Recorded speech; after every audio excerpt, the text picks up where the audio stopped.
The Sixth Sense was rented by 80 million people in 2000, making it the year's top-rated VHS and DVD title. That's insane. Everybody saw this movie. Everyone saw it. Everyone saw it. Because it's not rated R, right? Or is it rated R? It's rated R. There's a lot of gore in it. We saw it when we were kids. Yeah. Oh, yeah. We saw this when we were little.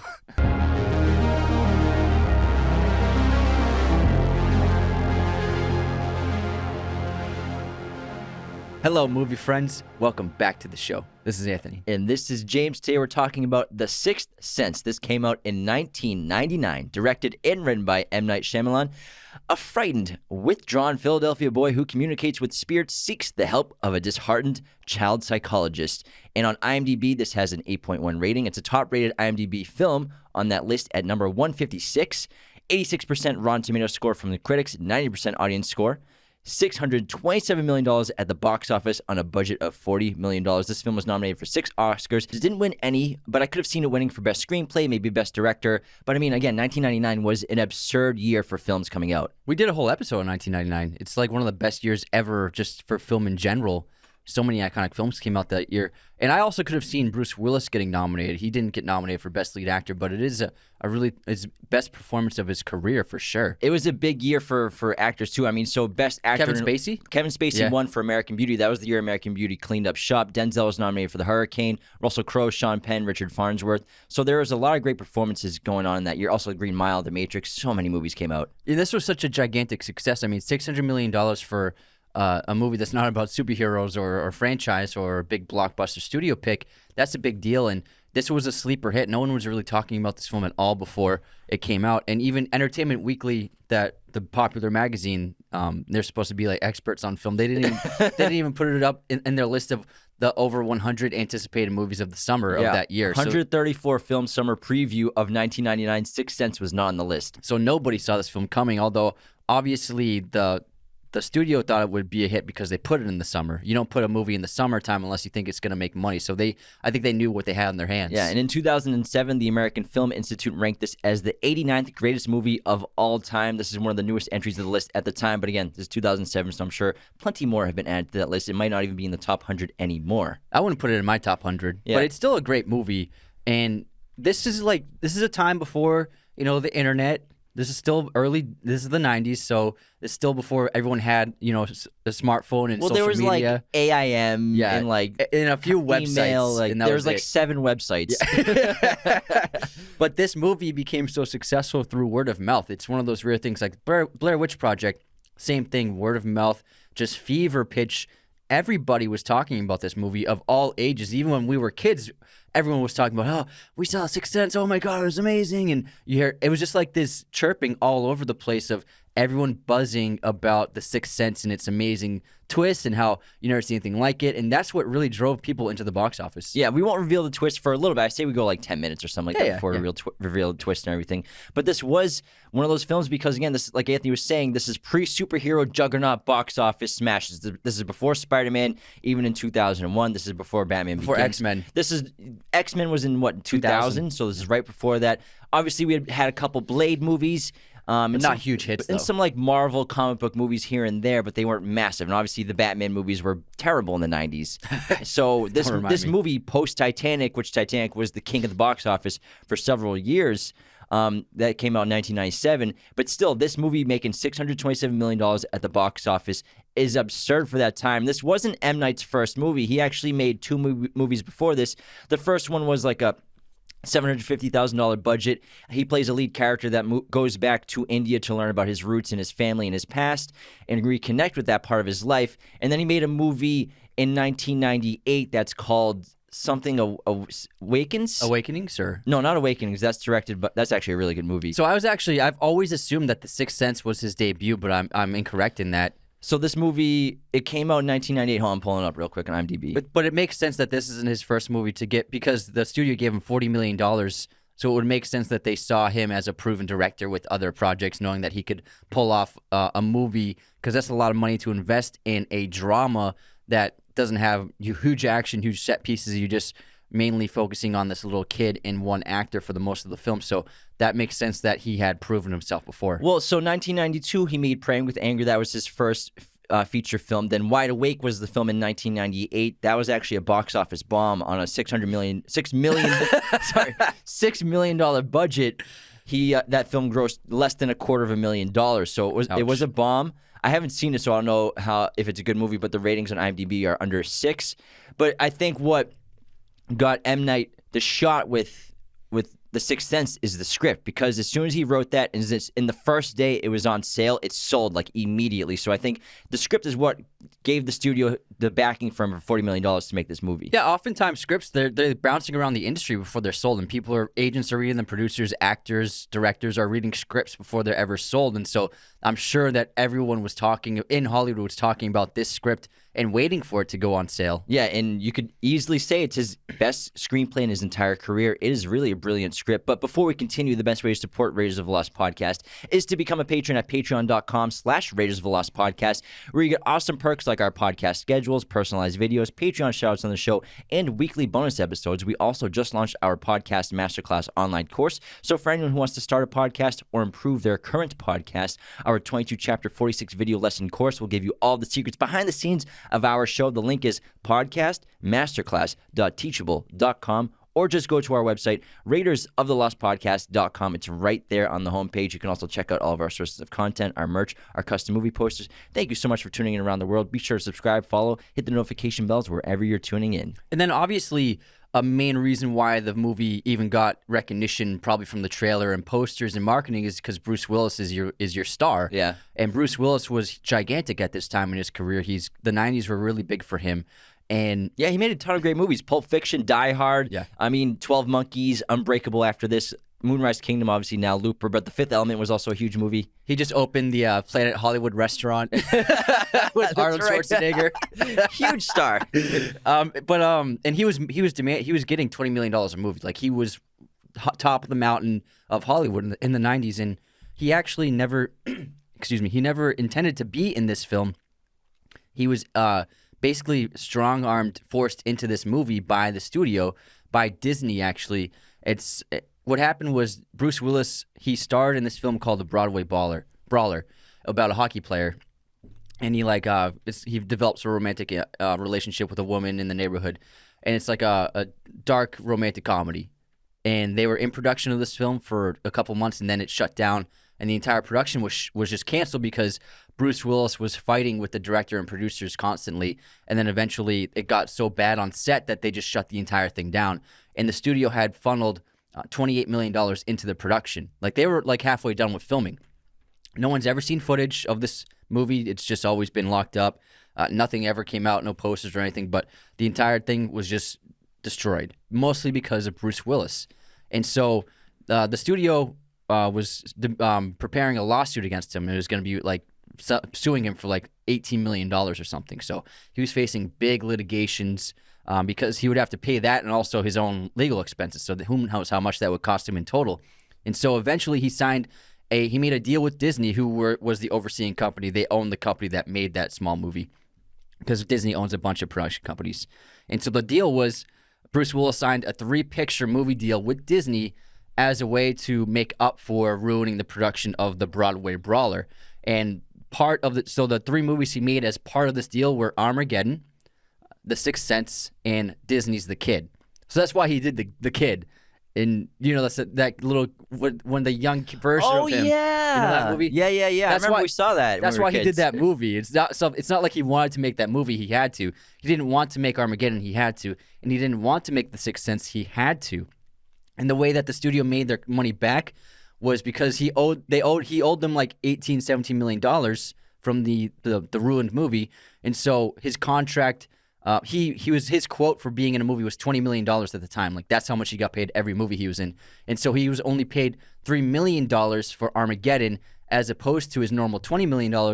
So that was basically him paying Disney back by making Armageddon for only $3 million, and then also making Sixth Sense in The Kid. But also, I think he got back end on The Sixth Sense and ended up making like $100 million off of it. Probably, yeah. So like, it was a win-win for him. He didn't have to make that movie, The Brawler, that he and Armageddon was a giant hit too. Yeah, so that was huge. So he ended up becoming filthy rich off of that situation. But it's also, that happens a lot with actors. It's not always like a fight that happens on set, but it can be something as simple as Edward Norton was in a similar situation where he was doing the Italian job. It's kind of out of character for an Edward Norton kind of role. But he confirmed that he was doing it because he was contractually obligated to do it with the studio because they took a shot on him and went out on a limb to make Fight Club with him. So that was like his payment for making Fight Club. They're like, hey, if you do this for us over here. Hey, Italian job's good. Yeah, it's good. But I mean, I think that's something that like it's not something that he would doing. choose. Yeah. Like I don't think he would pick. Now that he on would purpose. do it. Maybe. He was the Hulk. I mean, yeah. That's true. Yeah. But I still think that The Sixth Sense is M. Night's best script.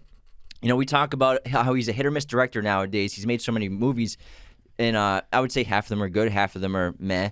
And the big problem with him is a lot of the dialogue can be corny and cheesy. Even a movie like The Village, which I really like, that dialogue can be a bit much. And even split the dialogue. Yeah, and especially Old was solid. It was a good movie, but like the dialogue sometimes I'm just like, come on, like can we do a second draft on the dialogue here? I've always said that he needs a co-writer to like iron out his dialogue. His ideas are genius. Yeah. I mean, this is a genius script and a genius idea. And so his inspiration, according to M. Night Shyamalan for The Sixth Sense, is it was inspired by an episode of Are You Afraid of the Dark? You remember that TV show on Nickelodeon when we were kids? It was the episode The Tale of the Dream Girl in 1994, directed by David Winning, in which leading characters are ignored by somebody and do not realize that they are dead until the final moment. The tale of the Dream Girl, a brother discovers that only his sister can see him, and she ultimately shows him his own obituary. Oh, wow. That's also similar to a film called The Others, a Spanish film, and then the remake starring Nicole Kidman, where it's I don't want to spoil it. Well, actually, just saying it's like it is spoiling it. But it's a similar ghost story. Way to go, The man. Others. Way to go. I didn't spoil it. And The Sixth Sense, also being a huge box office success, was an enormous VHS and DVD release success. And so in March 28th, 2000, that's when it was released on VHS and DVD. It went on to becoming the top-selling DVD of 2000 with over 2.5 million units shipped of DVDs sold, as well as being the top video rental of all time, beating out Star Wars and E.T. at that time. So that was in 2000. But now, Netflix took over the DVD rental game, and Finding Nemo is now number one, and it's not even close. But rentals and DVD sales and VHS sales were huge money-making opportunities for studios because they don't have to split the profits with anyone. With a movie theater release, they have to split the profits with theaters, not 50-50 completely, but sometimes it's pretty stark the portion of profits that theaters can get. So when a movie comes out on DVD or VHS, when it used to, the studio's profits were gigantic. They got like 95% of the profits because they did the production like cheap and then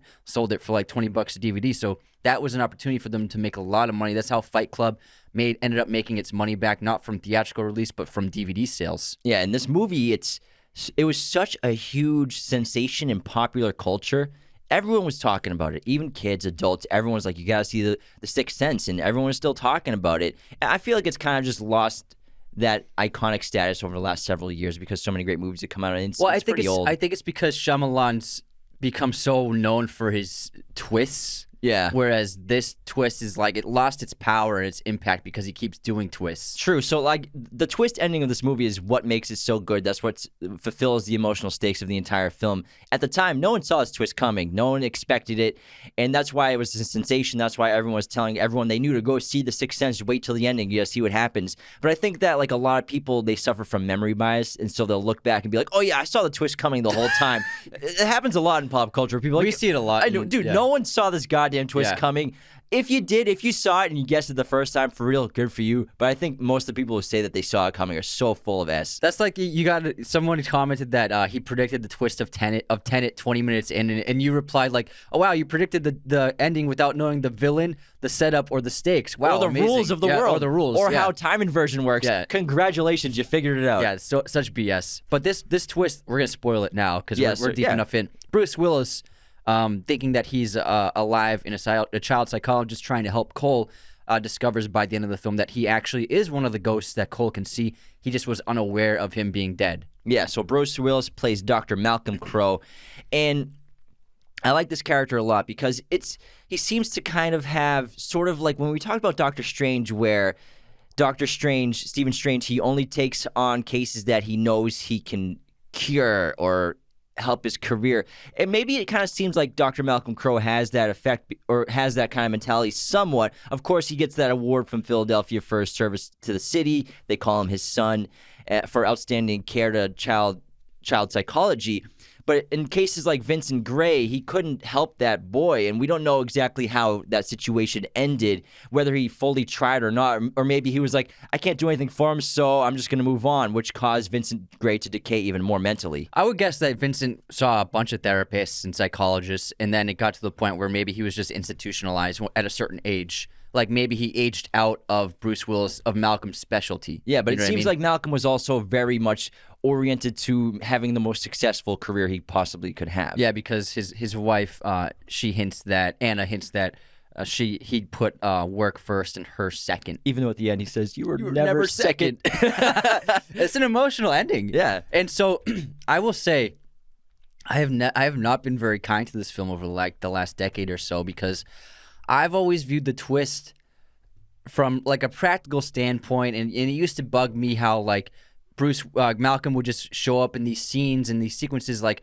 the practicality of him being involved in the story. It's always bugged me, like the scene when he's just sitting with Lynn waiting for Cole to come home. Like, how does he not know that? Like, how did he get there? And didn't he try to have a conversation with her, but she didn't respond? And like, Bruce even knowing about Cole, him having researched Cole and knowing all about him, and being hired to be the therapist to Cole, and how does he even have an appointment to see Cole? Those things, I've over the past like decade or so, it's always bugged me about this movie, the practicality of it. But seeing it again, I just feel dumb because I never really tied together the perspective of a ghost, because Malcolm is just drawn to Cole the same way other ghosts are drawn to Cole. He doesn't, and he also says that, like, you know, for ghosts, time isn't the same as for humans, so they perceive time differently. It's not like linear. You know what I mean? They just find themselves in inexplicably. And so when I saw this film for probably like the fifth time to prep for this episode, For the first time in like a decade. Yeah, for the first time in a while, I finally tied it all together where you don't need to explain the practicality of how Malcolm gets into these situations and how he's actually involved into the story, because that's the way ghosts are in the world that Shyamalan set up. Yeah, so Cole, what he says when he confesses to Malcolm his secret, he says, obviously, I see dead people. Iconic line in cinema. Yeah, it's top 10 lines. And then he continues explaining the situation of what he sees and talking about the ghost. He says, they only see what they want to see. They find me. They don't know they're dead. So that's why Malcolm doesn't know he's dead the entire film, because he's only seeing what he wants to see. That's why he sees the door under the stairs that isn't blocked by the shelf and books. But for some reason, he can't open it. But at the end of the film, when he realizes he's a ghost, the shelf has books all over it. So I think it's actually there's no shelf there at all blocking the door. He just can't open it for some reason. No, because that's what he's seeing. He's seeing no shelf, but there's really a table there with books because Anne put all that stuff there. So the situations like that are why Malcolm doesn't know that he's a ghost. But there are actually a ton of hints of Malcolm being a ghost throughout the entire film. Oh, it sounds like you got a list ready. I got a list ready. So here we go. Hints that Malcolm is a ghost. Him and his wife never speak words back and forth. He speaks to her or at her. Sometimes she mumbles something in the distance, like off while she's asleep. Or at the anniversary dinner, she says, "Happy anniversary." But not to him, just in any direction in general. His wife is constantly watching the wedding videos when she basically, you could assume, cries herself to sleep every night. Malcolm's wardrobe consists of basically the same outfit with just slight variations of the night he was shot in every scene. His wife is on antidepressants, which him being a psychologist, he should know about. And why is she depressed? I should have been able to analyze this at some point during our marriage. Cole's mother is staring basically at nothing when kind of looking in Malcolm's direction when they're sitting in that waiting room in the foyer when Cole comes into the house. When Malcolm is talking to Cole and Cole reveals his secret that I see dead people, he's looking right at Malcolm the whole time. But what happened? Well, there's another thing that happens a lot is Cole only speaks to Malcolm when they're alone. Exactly. Yeah, even though Cole has shared scenes with many other characters. When Cole and Malcolm are entering Kira's room at her wake, Malcolm is standing directly behind Cole. However, when the camera cuts to the shadows on the floor as the door opens, we only see Cole's shadow. Another clue that Malcolm is actually dead. Also on the doorknob, we can see the reflection of Cole's face, but not Malcolm's face, although we can probably see his body in that shot. So tons of little things like that for sure go on through the entire film. Wow, that's a great list. Thanks, man. I like the shadow one. The shadow one is really cool. And Bruce is really great in this because, he's always been like the sarcastic action hero, wise guy, really charming. But in this film, you saw a new facet to Bruce Willis in, he's very kind. He's so soft-spoken. He seems very, very nurturing and very different from anything we've seen Bruce Willis do before. I think that's why people really love this performance from him, because it was so different from what he would had ever done on film. Yeah, I love how it opens up with the award. It's a great opening sequence where him and his wife are talking about the war, and he's just talking about the frame, and he's very silly. He's like speaking in Dr. Seuss and being very funny and charming, but goofy and like nerdy in a way to his wife. And then obviously they go upstairs, and he gets shot by Vincent Gray, his old patient. Donnie Wahlberg, who lost 40 pounds for this role. And then we assume he survives this gunshot wound because then it cuts to his first session with Cole where he follows him to the church and everything, or he's watching Cole.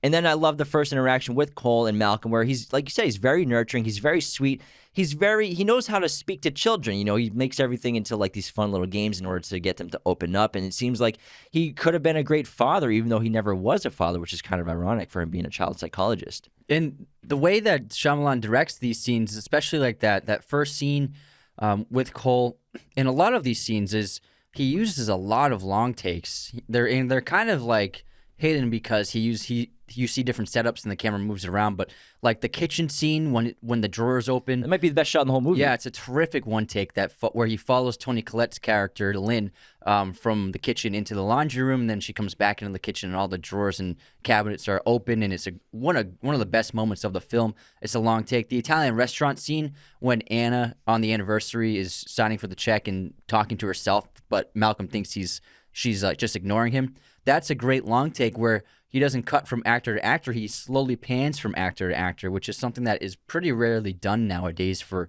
cinematography. The freak chat outside with the bully neighbor kid, that's all one take. So Shyamalan put in a lot of really long takes in this film to really draw you into each scene. Really well choreographed and also very simple. Yeah, he does a really great job of manipulating the audience, kind of like Hitchcock does in a film like Psycho, where he shows you only what he wants you to see, but also he's not doing it in an unfair way. He's like playing it out like it actually would happen. You know what I mean? Like that anniversary dinner is a perfect example because he's tricking us at the same time as showing us exactly what would happen in that interaction and how it could go either way. And that's why you're fooled the entire film thinking that Bruce Willis is alive the whole time. You think his marriage is falling apart. That's really what's happening, and that's what you assume is going on. And you have probably it's up there for the best child performances of all time by Haley Joel Osment. Like this kid, like it's so rare to see a young person with that much ability to perform on camera like this and emote so much. And he was like a perfect casting for this role. And I think he has like he has iconic face, like his scared look with those big blue eyes, and you see it contrasted with Bruce Willis. Like this shot of him saying "I see dead people." That's such an iconic image. And I think that he just was so unbelievable in this role for being such a little kid, such a daunting task, a difficult role to pull off. And I mean, I think Shyamalan found like a diamond in the rough with him. Yeah, nominated for Best Supporting Actor in this role, which was incredible, with a bunch of heavyweight actors, because also nominated that year was Michael Caine, who won for The Cider House Rules, Jude Law for The Talented Mr. Ripley, Michael Clark Duncan in The Green Mile, and a few other great actors and actors for that role. But that was, again, this is an excellent year. He probably would have won if it was a different year. Maybe. Yeah. Those are just some great performances that, I mean, obviously, Michael Caine's one of the best all ever. Time. Yeah. But Cole Sear, really great character that he pulled off. And the name Cole Sear is really interesting because it's spelled S-E-A-R, but it's pronounced seer. Like he sees things, and Cole, you could say, looks like it's soul. So he sees souls. He's a soul seer. I love his introduction where he's wearing these huge glasses that don't fit, and you're like, what? These glasses don't fit this kid. He sprints to the church, and he seems very intelligent. He speaks Latin to Malcolm in the church. And then he steals that statue of Mary, and you're like, oh, this troubled kid is a thief too? Like, what's going on? But then you find out later he steals those things for protection. And according to Michael Cera, this was the first film that he ever auditioned for. He read for the part of Cole, and the scene he did was the magic trick scene with Malcolm, but he later admitted that he did not do it too cheerfully. He did do it too cheerfully. He had not read the entire script, so we didn't know that Cole was supposed to be an introverted and quiet boy, whereas Haley read the script 3 times before he had his audition, which was one of the reasons why M. Night was so impressed with him. So yeah, he understood the character from the get-go. And what's really fascinating, if you think about Cole and his perspective, is like every day for him is like a living nightmare. That's why he runs to the church, because he's constantly terrified, and that's what he says to Malcolm. Like Malcolm is like, "What do you want to get out of our sessions together?" And then Cole goes, "I don't want to be afraid anymore. I don't want to be scared anymore," because he can't go anywhere without the possibility of a ghost scaring him and haunting him.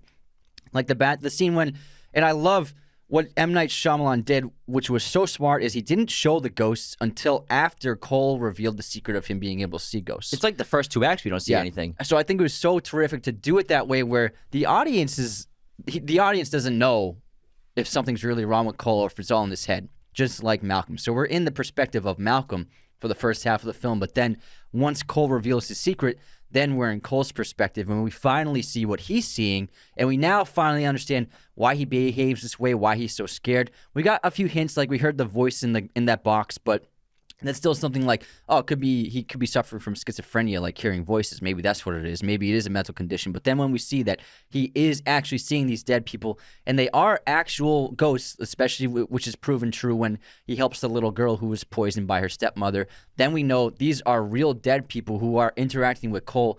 Then we understand how terrifying his life must be, why he's so quiet, why he is afraid of everything, because he can't turn the corner without the possibility of a ghost being right there. Yeah, we also follow Lynn Sears' perspective a lot, which is his mother, played by Toni Collette, who is phenomenal in this movie. She got an Oscar nomination as well. And I like the cabinet scene is a great example of that, where we don't fully know that he sees ghosts yet. We're just going by what he's saying. And it could be something else. He could just be coping with trauma or something like that. And then the cabinet scene is so great because, like we said earlier, it's that long take where it follows Lynn from the kitchen into the laundry room, and then she goes back to the kitchen where Cole's sitting down eating, what is he eating, Cocoa Puffs? Yeah, not eating them. He's not eating the Cocoa Puffs because they're getting soggy. And every single cabinet and drawer is open, which is like, let's see, could he have done that? It's impossible. I didn't hear a thing. Yeah, and it was like 10 seconds. And he's 8. He's like 4'6". So how do you get the top ones too? And it's very quick, but it's so well done that it's like in your head, you're like, all right, he has to see ghosts or something. And then Shyamalan also proved it impossibility for him doing it, because when he gets up from the table, because his palms were planted on the table, when he gets up, Lynn sees that the fog of the heat from his hands. Yeah, the heat from his hands, which means that his hands were down on the table the entire time. Yeah. So clearly, it was impossible for him to do it. Yeah, so I love how, like you said, M. Night just slowly waits to reveal the ghosts. It's just like Jaws with Spielberg waiting for so long to show you the shark, and it adds so much more to the monster element. And also, Cole has a lot in common with Vincent from the opening scene, but before we get into that, how about we head into our intermission? Let's do it. Let's start with our movie quote competition. Have a little fun. This one's for me. Time to go mobile. Time to go mobile. That's Bane in The Dark Knight Rises. Yes, sir. Anthony says that one all the freaking time. What's the other one I say a lot? Of Bane? Yeah, I said it like the last 5 days in a row. I can't remember, man. You always say Bane quotes. It's the best. I have a quote from, one second, from Danny Jean Crombie, our friend. Okay. They used to call me Anal Girl. I was very neat and organized. I was very neat and organized. That is 500 Days of Summer. Nice job. Good one. Dude, I've seen that movie like 12 times. Yeah, I love that movie. Yeah, it's a great quote. She said that the photo of my very neatly done bed reminded her of that quote. Oh, yeah, we did a guessing game on our Instagram stories of guessing whose room was whose, judging by the decor in books and stuff. Yeah. Obviously, I had a Dune book on my bed. All right, guess this movie release year. Signs. Oh, shoot. That's a good one. 2002. Nice. Yeah? Nailed it, bro. Nice. Nailed it. Thanks. Nailed it. Okay. Guess this movie release year. The Rock. 1999. 96. Ding, ding, ding, ding, ding, ding. Yes. Correct. Got Nice. We're killing it. Nailed it, bro. We are killing it. We're 4 for 4. Yeah. Nice. All right. Don't mess up. No, you don't mess up. Movie Shoot. pop quiz time. I'm so Tom nervous. Cruise was nominated for an Oscar at the same awards as The Sixth Sense from a film in 1999. What was the movie? Magnolia. Nice. Oh, yeah. Nice. I knew you'd get that. Okay, now it's all down to you. Oh, my for the God. perfect score. We've never Pressure. done it before. Have we never done a perfect I don't think score? so. Not that I remember. Okay, who is Ben Affleck's leading lady in Pearl Harbor?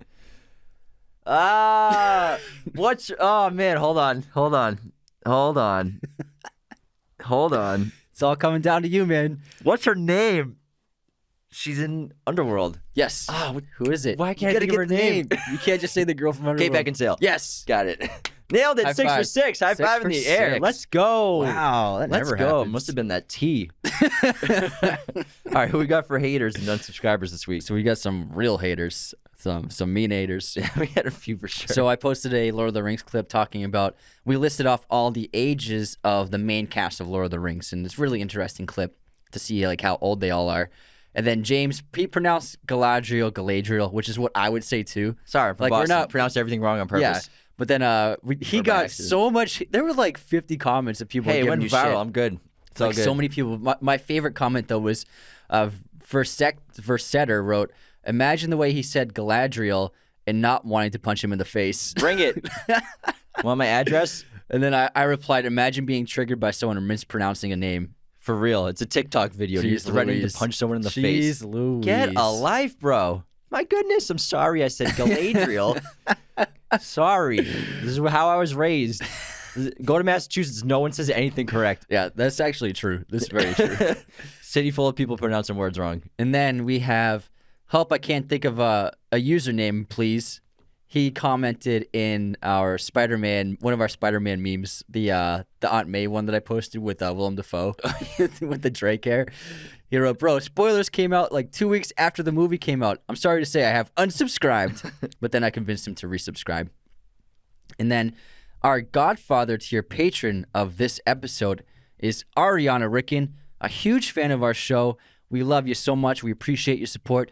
Ariana, on the day of our daughter's wedding, we made you an offer you couldn't refuse. Give a Godfather patron, Thank you for being a Godfather patron. What was that? Just like, groan. Just a groan. And then we have a Q&A question from Anthony DeMeo. What's a movie quote that has impacted your life? That's a good question. A movie quote that has impacted my life. I would. Carpe diem, seize the day. That's pretty good. Yeah. I would say Dune, but the book. There was the book first. It's too recent, That was though. 2000. It's too but recent. the book was I fears the mind killer was a quote that I like started using in my life in 2018 when I read the book. For 2017, 2018 when I read that. But that movie just came out. When'd you read it? Gotta reference it. Movie quote. That's tough. It's a good question. On the spot. I would probably say, like, not directly just one quote, but a lot of the ideology of Tyler Durden, some of it in the openings, like half of Fight Club, is really inspirational, motivational before it gets too chaotic, you know, in terms of like Before talking it about gets too anarchist. talking about Yeah. the commercialization of the world and how, you know, this generation is lost because of what, you know, the corporate world has done to the Western civilization, stuff like that, and how people have lost their meaning in life and how you have to find meaning in life. I think like that whole philosophy by Tyler in the first half of Fight Club is very inspirational and enticing for anyone. I would definitely agree. I just really gravitated to what the themes of the first half of that movie were for sure. Yeah. 100%. Now, we have a great supporter this week. Let's hear it. It's a 5-star review from Maxwell JV. I will never unsubscribe. Yes. I drive 3 hours to Detroit for work twice a week. Wow, that's crazy. Dang. And I randomly listened to this one. And I randomly listened to this one day. Ever since, I haven't missed an episode. The back and forth is funny, and you can tell they're really enjoying themselves. I absolutely love what you guys are doing. Keep it up. Thank you so much, Maxwell. Thanks, that Maxwell. drive sounds terrible, but hey, man. Glad we can entertain you during it. Yeah, I'm so happy Make that cheddar cheese. We're there in the car with you, pal. Appreciate it so much. On this day in film history, today is January 20th. In 1949, J. Edgar Hoover gives Shirley Temple a tear gas fountain pen. In 1968, Arthur Penn's film Bonnie and Clyde premieres. In 2006, High School Musical was released. In 2008, Breaking Bad premiered on AMC. In 2017, Split, M. Night Shyamalan's movie, and The Founder were released. And happy birthday to the late Federico Fellini, David Lynch, Rainn Wilson, and Evan Peters. My streaming recommendation today is The Thin Red Line, which is on Amazon Prime, included with your membership. This is a phenomenal war film by Terrence Malick. Nice pick. I picked Cold War, also on Amazon Prime, an amazing period piece. So good. Yeah, you love that movie. You gotta watch it. I haven't seen it yet. Oh my god, that should be your next movie to watch. I'll put it on my watch list. You'll be blown away by it. Thanks, man. I'm always looking for new movies to watch, so everyone send us DMs of what we should watch. Mm. It's finally 2022, everybody, so now is the time to finally get your act together and get yourself groomed up for the new year, new you. So I recommend getting the Lawnmower 4.0 groomer from Manscaped.com so that your significant other doesn't see ghosts every time they look at you. Use our coupon code Raiders of the Lost at checkout for 20% off and free shipping on your entire order today at Manscaped.com. Manscaped has been launching a bunch of new products. We've currently been using their 2-in-1 shampoo and conditioner, their brand new body wash. Both smell amazing. Also, I highly recommend getting their performance packages. The 4.0 is a bundle of a bunch of their great gifts, including the lawnmower, the weed whack, some men's wipes. But I also recommend their deodorizers, boxer briefs, tons of goodies. There are currently 2 million men worldwide who trust Manscaped with their grooming needs. They are a special friend of the show. So use our coupon code Raiders of the Lost at checkout from Manscaped.com. You're going to get 20% off your entire order and free shipping worldwide. Do you love movie posters? We do. Our set is decked out with a ton of amazing posters, and we got them courtesy of movieposters.com, the #1 place to get your posters online today. Head on over to their website and use our special promo code Raiders10 to get 10% off your order today. They have a gigantic selection of pretty much every film and TV show imaginable. They have all sorts of sizes, framing, backlighting, whatever your poster needs are. Movieposters.com can handle it. Now again, be sure to head on over to movieposters.com and use our special promo code Raiders10 to get 10% off your order today. Now back into our episode. Like I said before the intermission, Cole and Vincent have a lot in common, and it becomes clear by the end of the film that Vincent had the same, you could say, curse or ability as Cole. He suffered from seeing ghosts as well, because Vincent says that line to Malcolm in the opening of the movie. It's something like, "I know why we're afraid, we get scared," or something. When we're alone. I know when you're alone, I know why you get scared. I know why.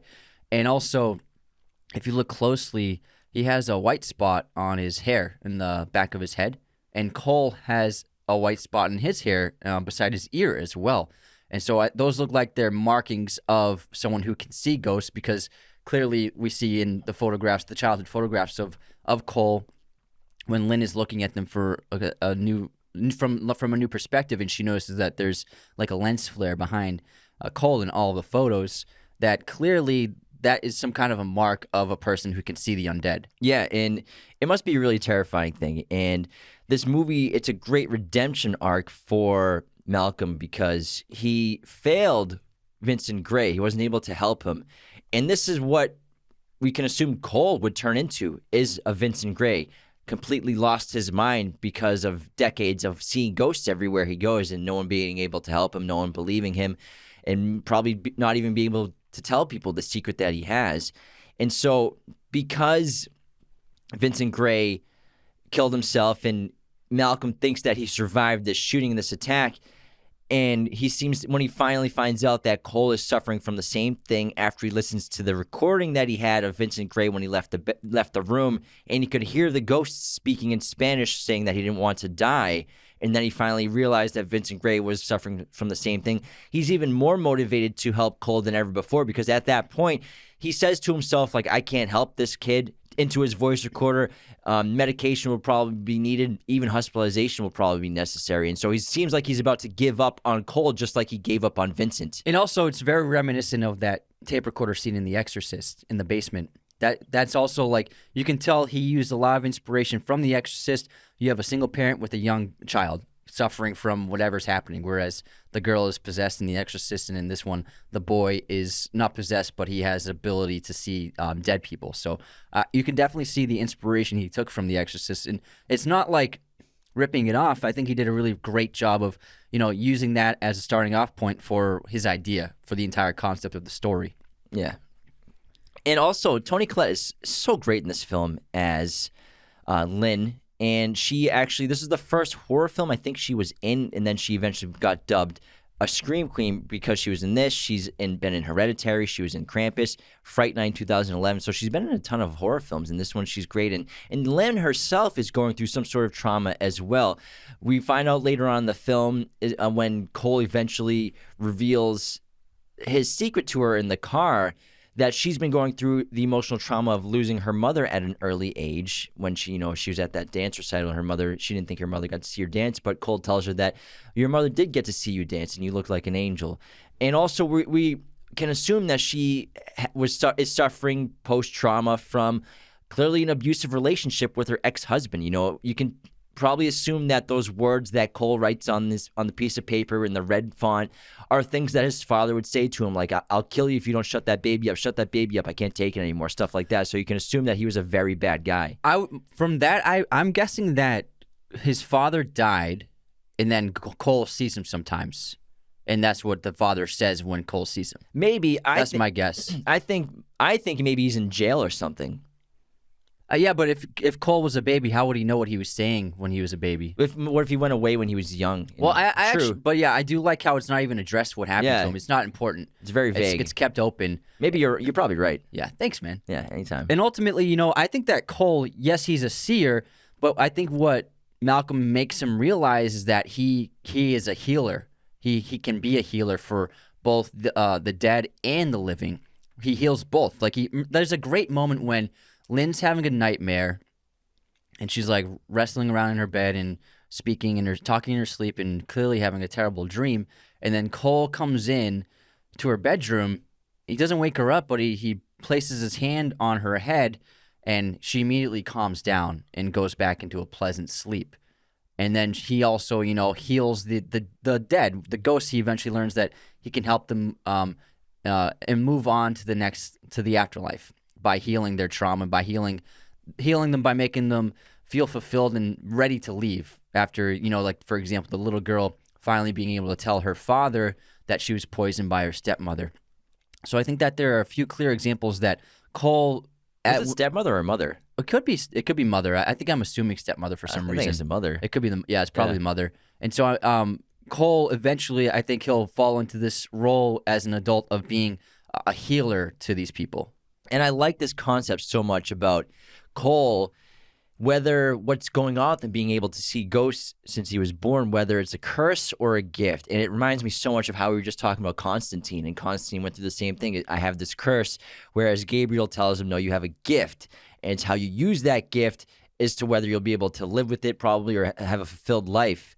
And it takes Cole in his sessions with Malcolm for Malcolm to suggest that I think I know how to make it all go away or make it okay is just listen to them. I think they want your help, which he does. He starts to do, which is why I really think that it would be cool to have a sequel to this film. Yeah. Of like a grown-up Cole like helping ghosts and figuring out mysteries. Because when the young girl played by Misha Barton, who's puking, when he helps her and they go to the wake and he finds that VHS that she secretly recorded of her mother poisoning her, and it gives her, it fulfills her need to want to express what happened to her so that she, like you said, she can move on Catharsis. To the next life. Yeah. She's not ready to leave yet. She's staying. There's a reason why these ghosts are still in this world. They're showing themselves to people like Cole. We can assume he's not the only one in the world like this, and they want people's help. I guarantee Cole's grandmother disappeared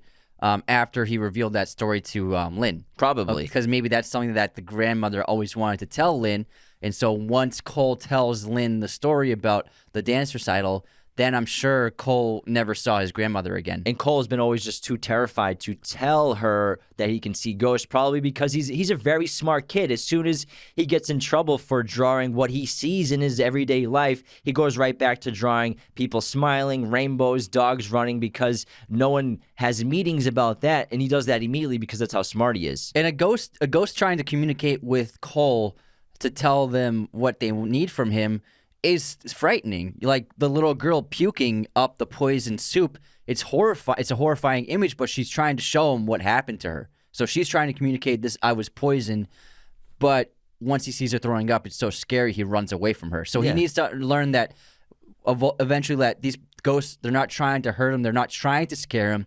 They're trying to tell him what happened. They're trying to tell him something important that will help them move on. It takes the audience like the same exact time to realize that they're not trying to hurt him, because I'm scared of every single ghost in this movie. The vomiting girl, the boy who walks past him when he's taking a leak in the middle of the night with the hole in the back of his head. Yeah. Obviously the hanging bodies inside of his school.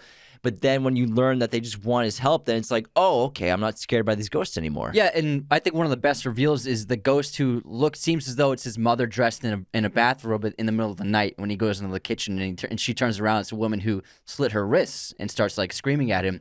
Like that's an example of, I'm sure the ghost just wants to know that the reason why her loved ones to know that the reason why she killed herself was because of her abusive husband, where she probably didn't tell them that. And I'm sure if Cole tells her family members why this woman killed herself, maybe then she'll be ready to move on as well. So things like that where the ghost trying to communicate is actually terrifying at first. Yeah, it's a scary movie. There are so many terrifying moments, but also there are a lot of funny, lighthearted moments and feel-good moments. I think there are a couple of really funny scenes, especially when Anne, we see her at the jewelry store that she works, and she's selling that sapphire to the couple, and you can assume the fiance or the husband's like, how much is that thing? And she's convincing the girl like, oh, you need this. She has her try it on. Yeah, try it on. The boyfriend's like, oh my God, no. It's super funny. A plain ring for your plain wife. And also, I mean, there's some great emotional scenes. I think that car scene with Cole and Lynn Lynn at the end of the film, it's so emotionally impactful. I think it could be the most powerful moment of the film, and Toni Collette is so good in it. It's just really a terrific scene. And it's moments like that that really elevate the film more than just like a typical horror film or typical ghost story. Just this great emotional resonance in this film. And also Malcolm's catharsis at the end of the film when he says goodbye to Anna because he's ready to move on to the afterlife. Very, very moving, really terrific scene. And the reveal of the twist at the end of the movie is so great. That's what really seals the deal of this movie, when Malcolm goes to his wife and she's, watching the wedding video again, and she's like talking to herself in her sleep, and she's like it's almost like she can talk to Malcolm when she's asleep because he's a ghost. Maybe she can sense his presence. Maybe there's some sort of communication, subconsciously that goes on in that situation. Then he sees the ring that she probably was holding in her hand, his wedding ring, fall and roll to him under the chair, and then he looks to his hand and he has no ring on it. Then he looks to the door that he always goes to his office downstairs, and there's a table there with books, and now everything's starting to make sense. He's replaying the conversations he's had with Cole the entire film in his mind, where ghosts only see what they want to see. They don't know that they're dead. And then he feels the blood on the back of his jacket and then realizes he's been a ghost. He's been dead this entire time. Yeah, and then everything else makes sense, especially the way Anna acts, the way like her trying to start a new relationship with that guy, and someone throws a rock at the window. Why they weren't able to see him, even though the camera pans from the store to Bruce Willis right there, 10 feet away, but they act as though they don't see anyone. Now we understand all these moments of the film that may have been confusing at first, but now they totally make sense. It also seems that because Malcolm, when he doesn't know he's a ghost and he's not ready as a ghost to move on into the next point of the afterlife or what happens after we die, it seems because he's still there spiritually on this field of earth, the plane, that Anne cannot let him go yet. That's why I think also when he says that, I think I can go now, and he says also things are going to be a lot easier for you now. He says something like that before he leaves. He's not haunting her. Yeah, he's not haunting her presence anymore. Yeah. Exactly. Yeah, wow. We just tied that all together. Tied it with a bow, wrapped it up like a present. Yeah. So I believe Malcolm. Two things. Obviously, he needed to help someone. He helped Cole,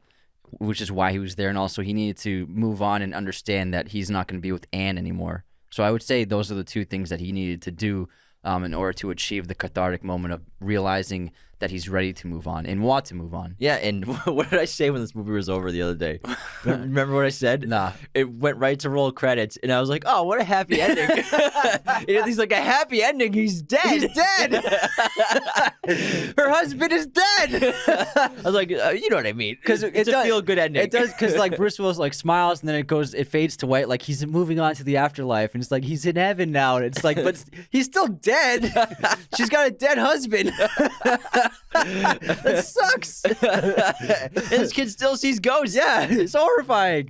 Like, it doesn't work out well for anyone. It's feel good though, because the concept is so fascinating. It's something that's human beings have been plagued with in their minds forever. Is what happens after we die? Is there an afterlife? Are there ghosts? Are there spirits wandering our everyday presence? And are they? Do we just not see them? And the motifs of sight and blindness that go on through the entire film, and then obviously the motifs of the light versus the dark, good versus evil. I think those are prevalent throughout the entire film as well. And, I really enjoyed the hell out of this movie. I'm so glad that we covered it, because I haven't seen it in like 15 years or something like that. Like half my lifetime ago, I saw this. I hadn't seen it in a very long time It's really good. Yeah, I hadn't seen it in a very long time. There are some like mild like loopholes here and there, and like some things you're like, oh, why didn't he do that? But overall, I think it's an excellent story. Really great script from M. Night. It's his best one.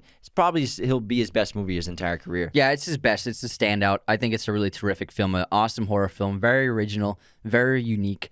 And there's a reason why it was so successful and why it is so well received critically and audience-wise. Now, our trivia section is going to be a little smaller this time, because we actually squeezed in a lot of our trivia in the episode. It's more fun. That's something we're trying to do for y'all, so you can hear the trivia facts more early on in the episode. But there's one we didn't say where... Oh, actually, no, there's a few. Okay. M. Night Shyamalan often appears in cameos in his movies as doctors. And the reason why he does this is because most of the members of his family are doctors, so as a way of tributing his families, he often plays a doctor in his movies. M. Night's actually also from Philadelphia, which is the city that this film takes place in. A lot of his movies take place in Philly. He was born in India, but he was raised in Philadelphia, outside of Philadelphia, in one of those affluent towns. Yeah. I can't remember the name of it. I think it's where these brownstones are. It seems like it. I think that's where he grew up. The Sixth Sense was rented by 80 million people in 2000, making it the year's top-rated VHS and DVD title. That's insane. Everybody saw this movie. Everyone saw it. Everyone saw it. Because it's not rated R, right? Or is it rated R? It's rated R. There's a lot of gore in it. We saw it when we were kids. Yeah. Oh, yeah. We saw this when we were little.